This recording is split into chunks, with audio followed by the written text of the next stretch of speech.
बारामतीत ओबीसी नेते लक्ष्मण हाके यांनी ओबीसी आरक्षणाच्या मुद्द्यावरून सरकारसह ओबीसी नेते छगन भुजबळ यांच्यावर सवाल उपस्थित केलेत। महाराष्ट्रात मोठ्या संख्येने कुणबी प्रमाणपत्र वाटण्यात आल्याचा दावा करत यामुळे मूळ ओबीसींच्या आरक्षण आणि स्थानिक प्रतिनिधित्वावर परिणाम होत असल्याचा आरोप हाके यांनी केलाय। ओबीसी आरक्षणाच्या सद्यस्थितीवर सरकारने भूमिका स्पष्ट करावी अशी मागणी त्यांनी केली आहे। नाशिकमधील बैठकीबाबत बोलताना हाके यांनी आपण तळागाळात काम करणारा कार्यकर्ता असून यापूर्वी 60 ते 70 हून अधिक बैठका घेतल्याचा दावा केलाय।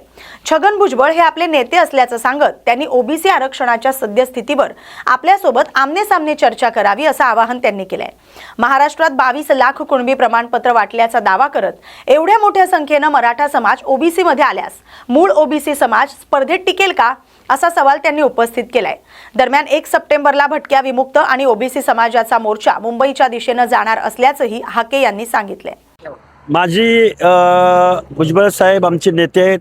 विथ रिस्पेक्ट मी भुजबळ साहेबांना एकच प्रश्न विचारू इच्छितो की काल परवा शासनाच्या वतीने सांगितलं गेलं की 22,20,577 कुणबी प्रमाणपत्र या महाराष्ट्रात वाटली गेलेत असं म्हणतोय आम्ही। 22,20,577 कुणबी प्रमाणपत्र। मग एवढ्या मोठ्या संख्येनं जर आमचा मराठा बांधव जर ओबीसीमध्ये आला तर मूळ ओबीसी त्यांच्या स्पर्धेमध्ये टिकू शकेल का? या प्रश्नाचं उत्तर ज्येष्ठ आणि ओबीसीची वेळोवेळी कणखर भूमिका घेणाऱ्या भुजबळ साहेबांनी आम्हाला सांगावं।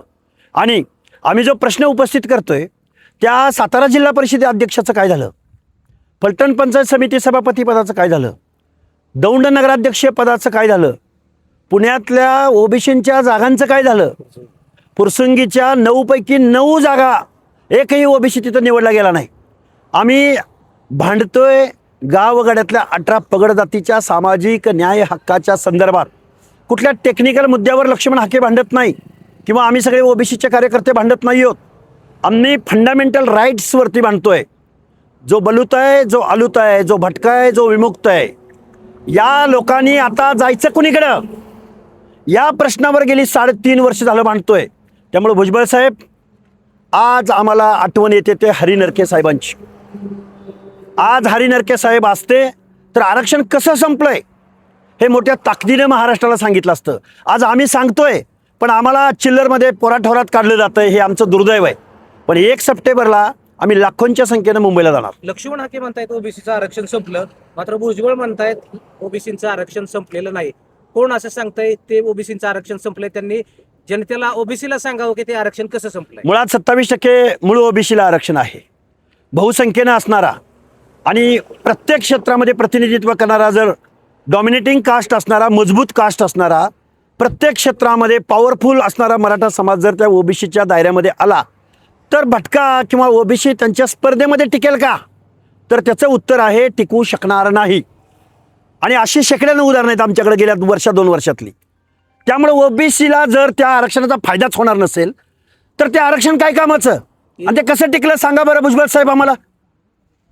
एकीकडे लक्ष्मण हाके म्हणतायत ओबीसीचं आरक्षण संपलं, भुजबळ म्हणतायत आरक्षण संपलं नाही। मग ओबीसीच्या नेत्यांमध्ये फूट पडली। हे बघा, मतप्रवाह कुठेतरी भुजबळ साहेबांची अडचण आहे, भुजबळ साहेबांची अडचण आहे।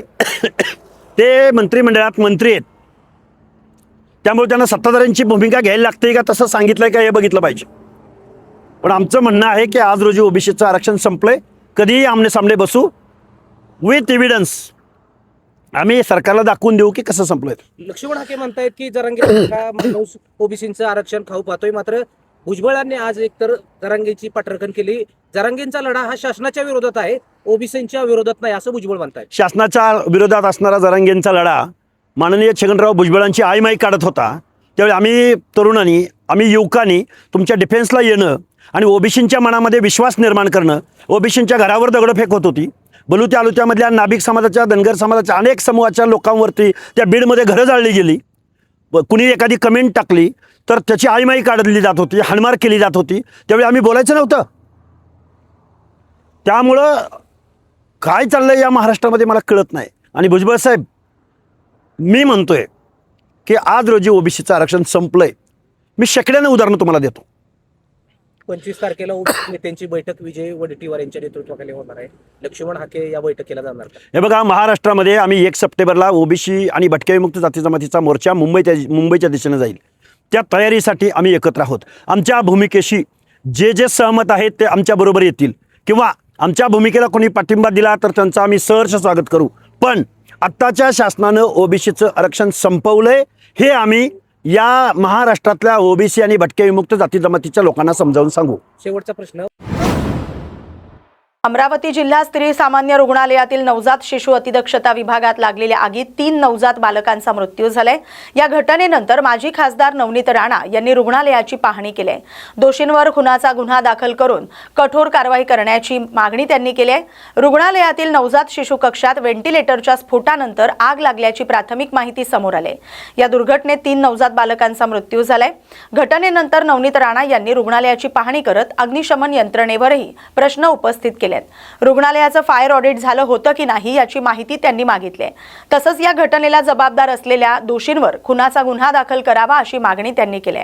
दरम्यान नवनीत राणा यांनी फोनवरून आरोग्यमंत्री प्रकाश आंबेडकर यांच्याशी संवाद साधत घटनेबाबत चर्चा केली. जेव्हा मागे जुनी आमची जी बिल्डिंग होती तिथे जेव्हा आग लागली होती तेव्हा आमच्या सगळ्यांचा आग्रह होता की नवीन बिल्डिंग इमारत झाली त्याचं लोकार्पण करून लवकरात लवकर सगळी गोष्टी तिथे सुरू झाल्या पाहिजे. आणि इथे सुरू केल्यानंतर इमारत आमच्या कार्यकाळामध्ये झाली, सगळं काही खूप सुंदर झालं आहे. पण जेव्हा आता आग लागते आणि फायरचे जे गोष्टी असतात ऑडिट झाले आहे का ते पाहावं लागेल. आणि जे स्प्रिंकलर आहे ते का सुरू नाही झाले, कारण आत्ता आपण सगळे पत्रकारांसोबत आतमध्ये उभे होतो तर तेव्हा तो एक 2 स्प्रिंकलर सुरू होते.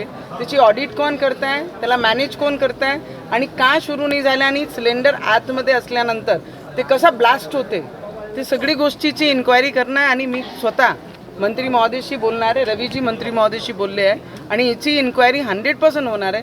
जेही कोणी दोषी असेल त्याच्यावर कडक पद्धतीने कारवाई नक्की होईल.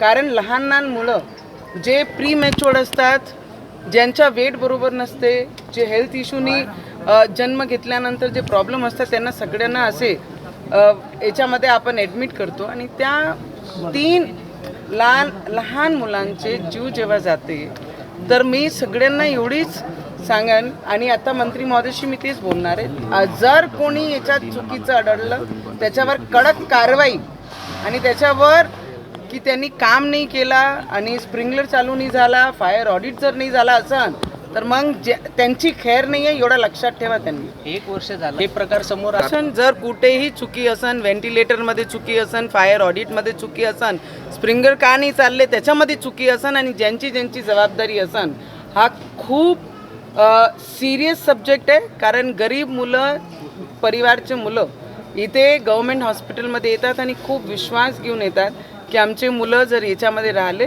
तर ते बरे होतील.